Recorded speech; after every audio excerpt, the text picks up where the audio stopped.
Thank you. Okay, welcome to Grue, and thank you so much for taking time out and coming on the show. Well, thank you so much for having me. Yes, definitely. So, like the first, I wanted to ask you. I see you have a brand new film, the Minnesota Mean, and you wear many, many hats in this film. Like you direct, you edit, you produce. Like, how do you find time on the set and off the set to do all this? That is I think, the nature of being a very independent documentary filmmaker. I will say I prefer working with larger crews, but particularly with this film, it's a very intimate film, and so we kept our crews small. I think I would have had them just as small even if I did have a big budget, just because of the intimacy piece of it, being able to be kind of flies on the wall as these marginal, these players of marginalized genders do their thing. And yeah, so but yeah, wearing a lot of hats isn't always great, but I'm happy to wear the hats if I like the story enough. So That's very true because I'm sure it takes a lot of time for like one person to do everything. Because I mean, from what I hear, to edit a film is like very long and grueling and takes a lot of time. And not only do you edit, but you also direct and produce it. So that definitely has to take a lot of time. now to be fair, I did have three other editors come on and help me with this film. So I did not edit this on my own, and thank God for that, because I've never worked in sports documentary before, and there really is a very unique way of telling the story of how a game plays out, right? And so I wanted to make sure that I was working with folks who knew that rhythm, knew how Yeah. to tell a good story about a game where it's like you're really invested, but it's not a play by play by play by play of everything that happens in the game. So yeah, it was great to work with these editors. Yeah, I was lucky, very, very lucky on that part. Nice.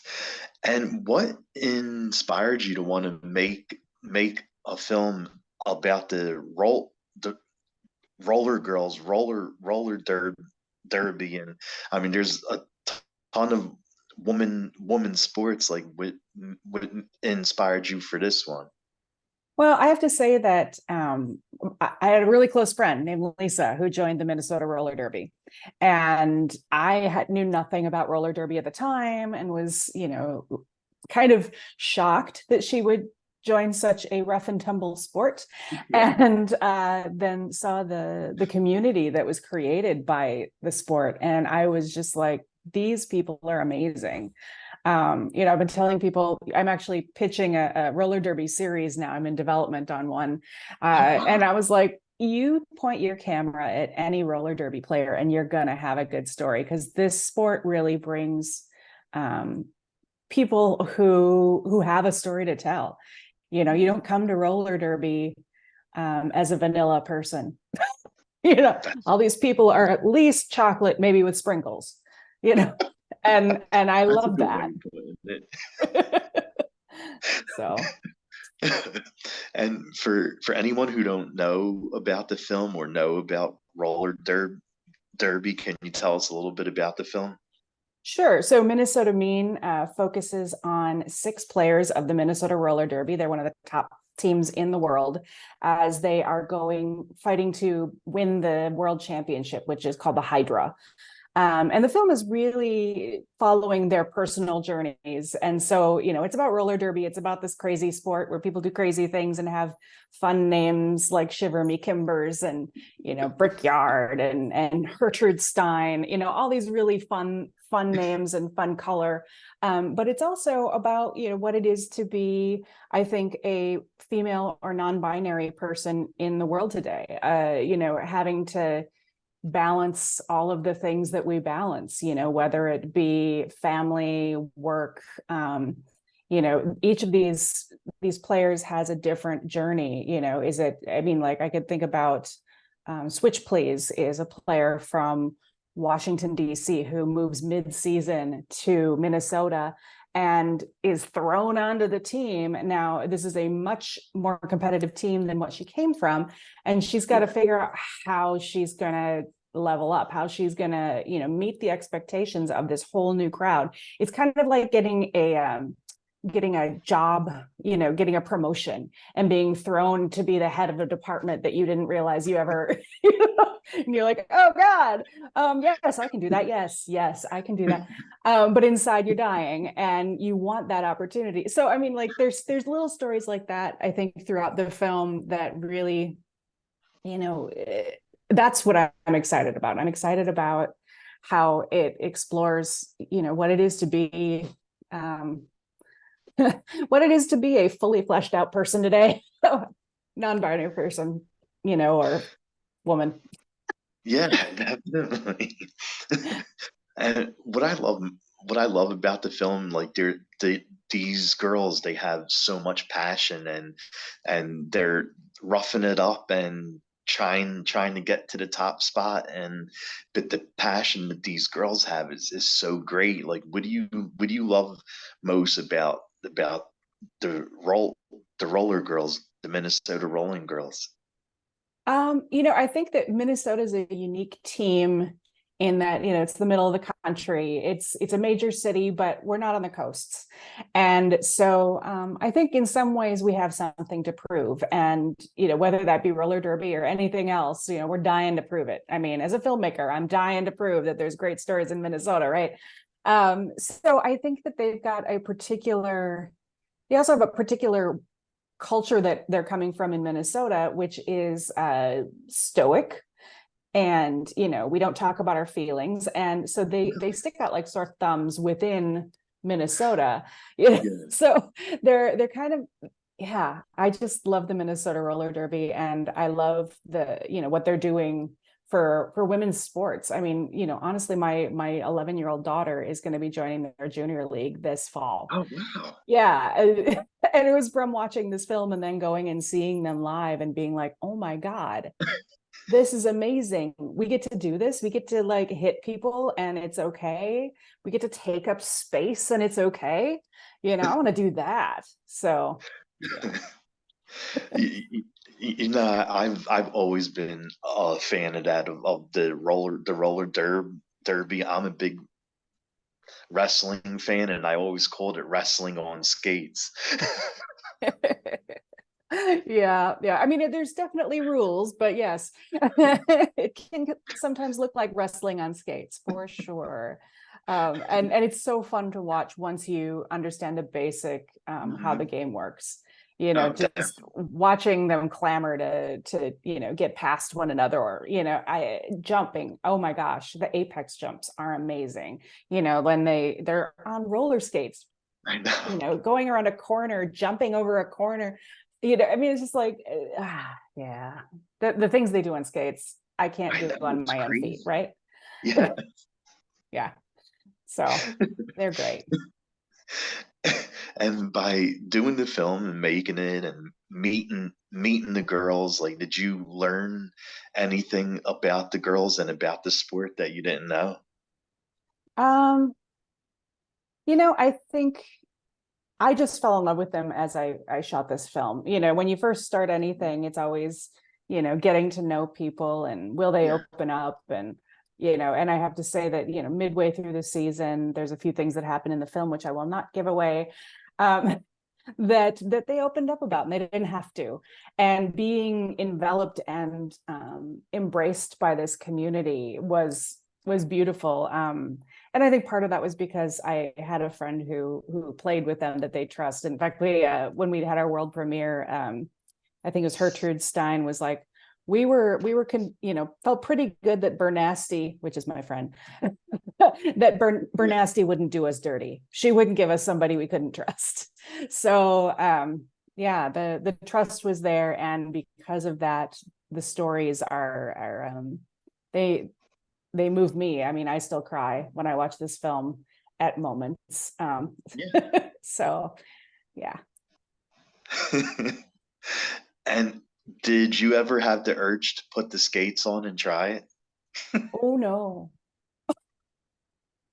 It's odd. I would, I love watching it, but I have terror on skates. And maybe that's another thing that drew me to it, right? Is like, I have such terror on moving fast on anything that's connected to my feet, downhill Okay. skiing, rollerblading, all the things. I'm not, no, no. So I think maybe that's where my admiration comes from, is I'm like, I can't even stand in those things. And you guys are just like, yeah. So yeah, no. Okay. And I think like a big thing with like films is the score and the soundtrack. Like, how Mm. did you wind up finding Dessa for the music? So Dessa is somebody I've listened to for years. She's amazing. And she, when I was listening to her while we were shooting the film, and using her as kind of emotional inspiration, right? And I realized midway through making the film that her music really embodies who these players are. This tough, don't fuck with me, but also I'm going to be a little vulnerable. I'm going to talk about my feelings. Yep. You know, it, she's a great balance of those things. The power in vulnerability too. I mean, I think that, again, I don't want to give away any of the story too much, because I want people to go see it for themselves. But Of there's course. a couple stories where you're just like, the power that this person had in being able to share something so personal and own it. Um, that's what I hear in Dessa, honestly. And so I reached out to her people, and they agreed. And so they let me go through her music, both with and without lyrics. Mhm. So a lot of the backing tracks are actually songs that if you bought her albums, you would hear lyrics on top. Yeah, exactly. And then of course there's some main themes that come out in the beginning and the end, and key moments in the middle. But yeah, so honored to have Oh, Dessa and her team that's come on board for awesome. this film. Nice. And while you were filming, was there any funny or cool stories from the set? Oh man, funny or cool stories. Uh, this is where I'm going to overshare, because that's how I roll. I had I had like a skin lesion when we were Oh in no. Philly. It was actually from bed bugs that I got in Milwaukee. Long story, but I had this like skin lesion, and it was getting worse and worse. And like during play, I'd be like, I'm fine. And then after the games, I would go to the closest urgent care. And I was waiting for hours for them to see me. It turns out I went to the wrong one. I went to the busy one. And so I was there for hours, and the team had a little Slack channel, and they were going back and forth, and they're like, where's Dawn? And I'm like, oh, I'm at the hospital. And and they were writing to me, and they were like, ooh, what happened? And I'm like, you don't want to, I mean, it's pretty gross. It's pretty gross. And all of a sudden I got this, like, the whole team was like individually like, pictures, send pictures. We want to see pictures. Oh my And God. and I did, and they're like, awesome, that's really gnarly. Like, and I love that about them. I think that it felt really good to be embraced by the team in that way, in the sense that we were all just like sharing our stuff. But also Mhm. it said to me a lot about Derby, and this culture where the gender norms that we're taught are out there. Like, I want to see your wound, show me your wound. And I was like, okay, I'll show you my wound. So yeah, that was probably a good moment. Totally, probably an overshare. And I did get better after a lot of medication. Well, that's good. I'm happy to see you did. No more wounds. Okay. uh, And you also have like another film that's playing in a lot of film festivals, and yeah. finding her beat. Like, how is your experience like with that film, and being shown all over the world? The reception that Finding Heartbeat is getting is just blowing my mind. I mean, I knew this was a good film, otherwise I wouldn't have wanted to be a part of it.